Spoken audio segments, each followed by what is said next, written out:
Team બની અહીં ઉપસ્થિત થઈને તમારી સાથે રૂબરૂ થોડી 3 કે 4 વાતો જે ખૂબ જ અગત્યની છે એ શેર કરવા આવતો છું. એમ કહેવાય છે કે કોઈ પણ નાટક એ લખાય ત્યાં સુધી લેખકનું રિહર્સલ શરૂ થાય એટલે દિગ્દર્શક મારું, મંચન શરૂ થાય એટલે કલાકારોનું, અને મંચન પૂરું થતા સુધીમાં જ એ પ્રેક્ષકોનું થઈ જતું હોય છે. આ લેખકથી પ્રેક્ષક સુધીની સફર છે જે કલાકાર તરીકે અમે સૌ છેલ્લા મહિનાઓથી જીવતા આવ્યા છીએ, ત્યારે તમે પણ આના એક અભિન્ન અંગ છો.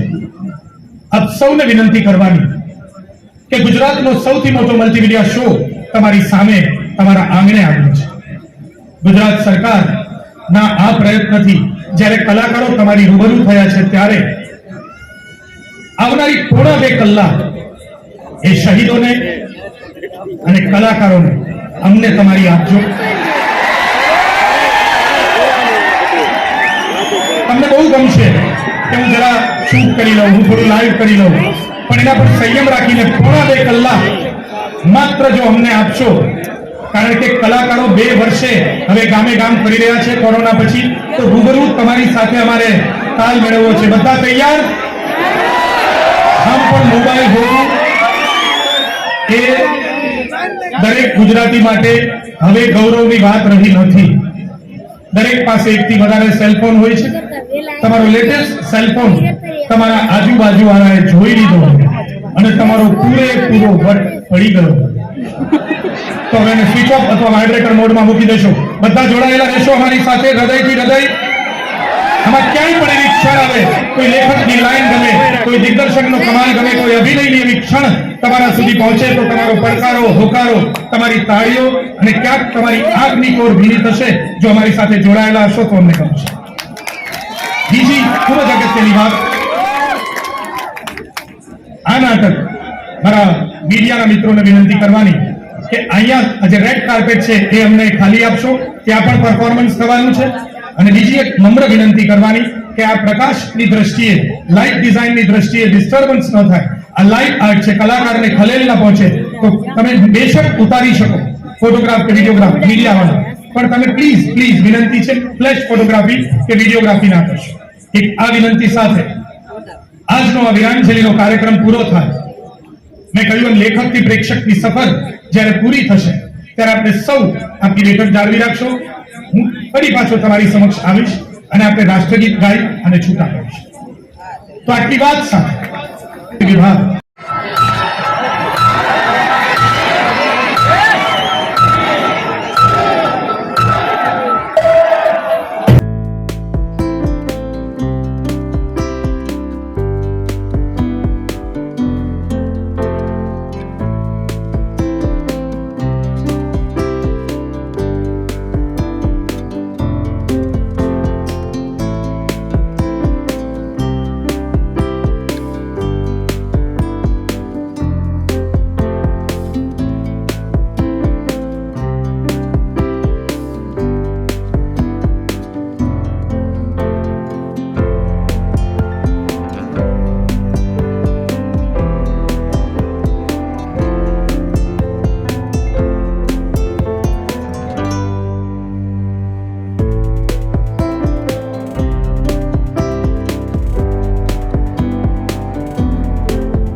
ગદ્દારી કરીને મોરછા પ્રવેશદ્વાર ખોલી નાખ્યો.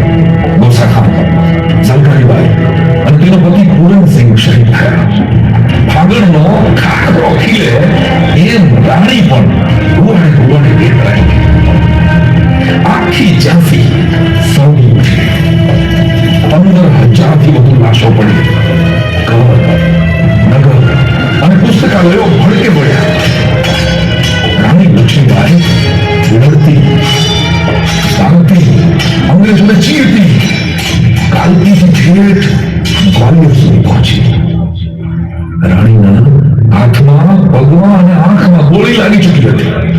રણચંડીનું રૌદ્ર સ્વરૂપ જોઈ સૈનિકો દૂર ભાગ્યા અને રાણી લક્ષ્મીબાઈ તેના અંતિમ સાથી રામારાવ સાથે એક ગંગાદાસની ઝૂંપડીમાં છેલ્લા શ્વાસ લેતી હતી ત્યારે મેં તેનો અંતિમ વાર્તાલાપ સાંભળેલો. आप बहुत ही बुरी तरह से घायल हो गई है महारानी जी। हाँ हाँ रामाराव, मैं घायल हूँ।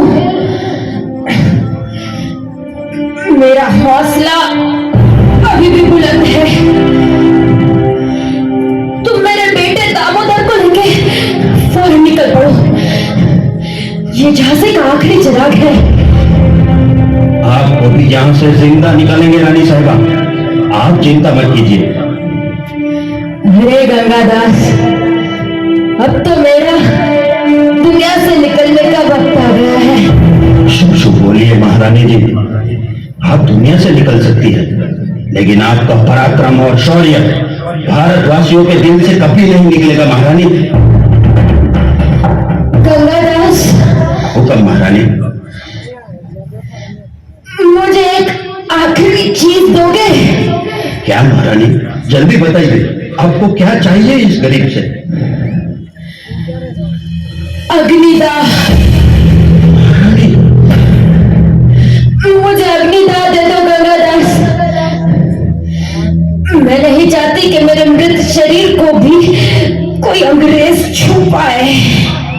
लेकिन महारानी आप मुझे गंगाजल दो गंगादास, और तुम्हारी ये चौपड़ी को भी जला दो।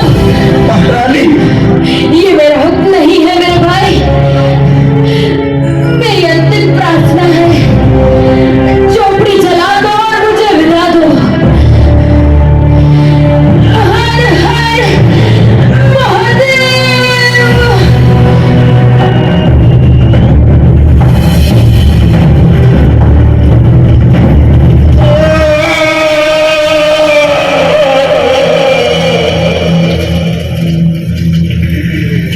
महारानी मत रहो।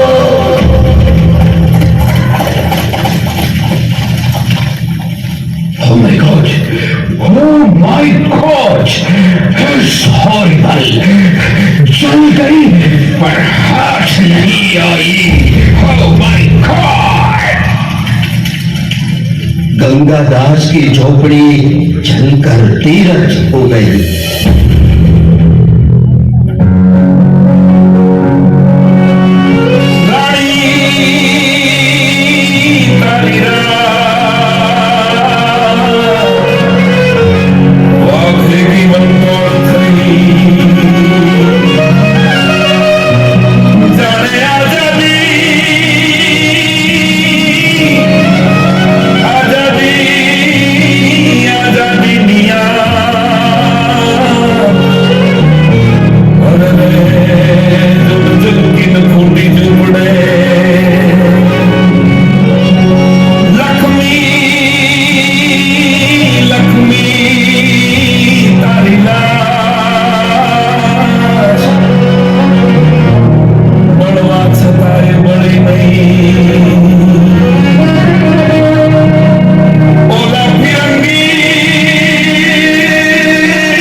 લક્ષ્મીબાઈનું શરીર શાંત થયું તે આજે 165 વર્ષ થયા.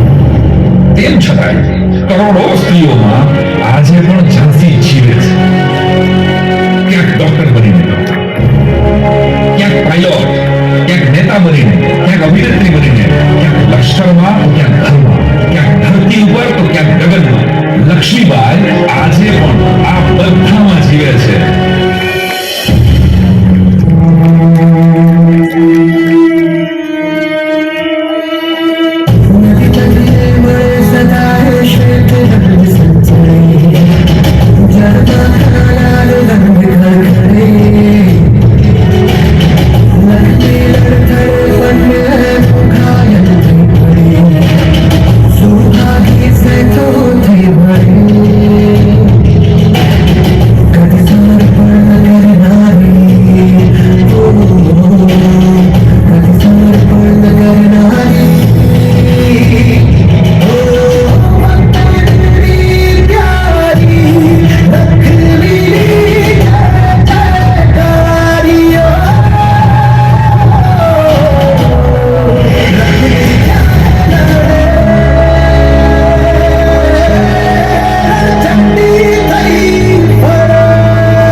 તેથી કહેવું પડે કે રાણી લક્ષ્મીબાઈની જય હો, ભારત માતાની જય.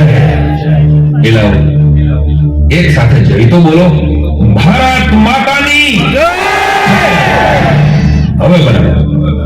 વેલ, બે અંગ્રેજોને ઠાર મારી મંગલ પાંડે પણ ફાંસીએ ચડી ગયા. અઝીમુલ્લા ખાન લડતા લડતા શહીદ. તાત્યા ટોપેને પણ ઘરના ઘાતકી થવાથી ફાંસી થઈ. પેશવા પણ મરાયા. મારા આ પહેલા 5 તારને જ્યારે પણ હું યાદ કરું ત્યારે મારું કાળજું કળીએ કળીએ કપાય. ચારે તરફ નિરાશા અને ઉદાસી. દ્વારિકાધીશની દયાથી દ્વારિકાના વાઘેર ક્ષત્રિયો મુળુભા માણેક અને સાથીઓએ અંગ્રેજોને હરાવી દ્વારિકા જીતી લીધું હતું. આજે પણ ગામે ગામ દાયરામાં એ માણેક બંધુની વીરતાના રાહડા ગવાય છે અને તેની વાર્તાઓ કહેવાય છે. જય દ્વારિકાધીશ. જય દ્વારકાધીશ મુળુભા, જય દ્વારકાધીશ દેવભા. ગોરાઓનું ફરમાન સૂટ્યું છે. એ તો છૂટ્યા કરે. એ થોડો આપણો રાજા છે. આપણો રાજા રણછોડ. આ ગોરાઓ સૌરાષ્ટ્ર ફરવાનું કહે છે. મૂળું મૂછે હાર, તલવારે બીજો તવા. હોત જો બીજો હાર, તો નર અંગ્રેજ આગળ નમાય. ખમા બાપ મુળુભા ખમા. આ જેદુના ભૂરિયા દ્વારકાધીશના મંદિરમાં જોડા પહેરીને ગયા છે. જેદુના આપણા ધીરાણા ઉપડા છે. ને હવે તો ઈ ભૂરિયાઓને જોડા હોતા જમણા દ્વાર પોગાડે છૂટકો. નાગસિંહ ચાવડ વાવડ લઈને આવ્યો છે કે માસરડાની ધાર માથે હેપટ અને લટુર નામના બે ભૂરિયા ધીસત લઈને આવે છે.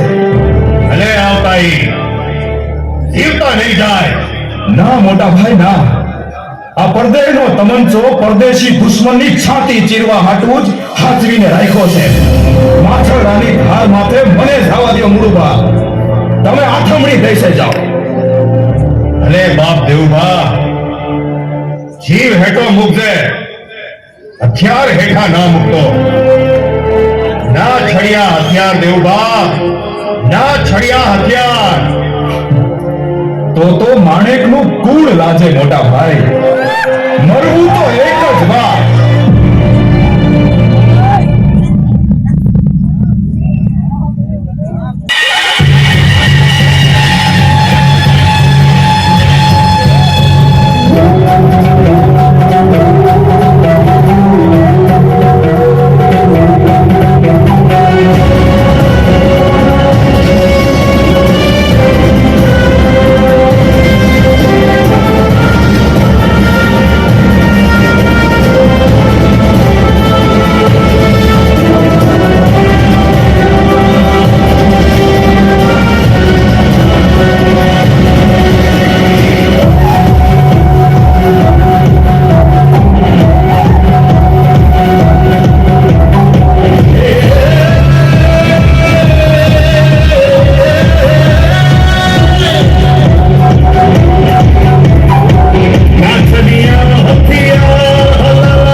પાંચ પાંડવ જેવા હતા ઓખાના મર્દ ક્ષત્રિયો. મહાભારતમાં અર્જુને શ્રી કૃષ્ણની સાથે રહીને કુરુક્ષેત્રનું યુદ્ધ લડ્યું હતું. તો ઓખાના આ મર્દ વાઘેલોએ શ્રી કૃષ્ણની સાક્ષીએ આઝાદીનું યુદ્ધ લડ્યું. મોરપીંછ અને તિરંગામાં એટલે કે મારામાં ઘણી સામ્યતા છે. મોરપીંછ જન જનના હૈયામાં છે અને હું જનગણ મન. મોરપીંછે શ્યામની રાસલીલા જોઈ છે અને મેં લાશલીલા. મોરપીંછે પણ અંતે તો પોતાનાને જ મરતા જોયા અને મેં પણ ફાંસીના ફંદે કેટલા ખોયા. ત્યાં સુદર્શનનું ચક્ર હતું અને અહીં રેણિયા. આમ જુઓ તો મારી અને મોરપીંછ વચ્ચે સદીઓનું અંતર છે, પરંતુ અમારા બંનેની વ્યથા અને કથામાં સહેજ પણ અંતર નથી. બે કથાના મૂળમાં મોહન છે. મોહનદાસ ગાંધી જે જન્મ્યા પોરબંદર, ભણ્યા રાજકોટ અને આફ્રિકામાં અંગ્રેજોની શેતાનિયત જોઈને એને મારો વિચાર. આફ્રિકાના અંગ્રેજોએ ગુજરાતી બેરિસ્ટરને ટ્રેનનો ડબ્બો છોડાવ્યો અને ત્યારે જ તેણે અંગ્રેજોને દેશ છોડાવવાનો સંકલ્પ કર્યો.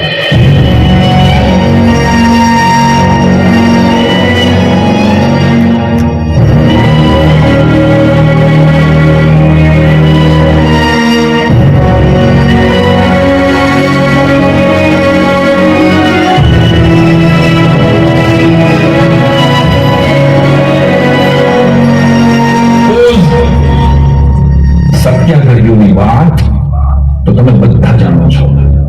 મારે તો તમને અજાણ્યા ક્રાંતિવીરો આજે યાદ કરાવવા છે. દ્વારિકામાં બિરાજતા શ્રી કૃષ્ણને હજારો લાખો ભગત હતા અને મારો તો એક જ ભગત, એક જ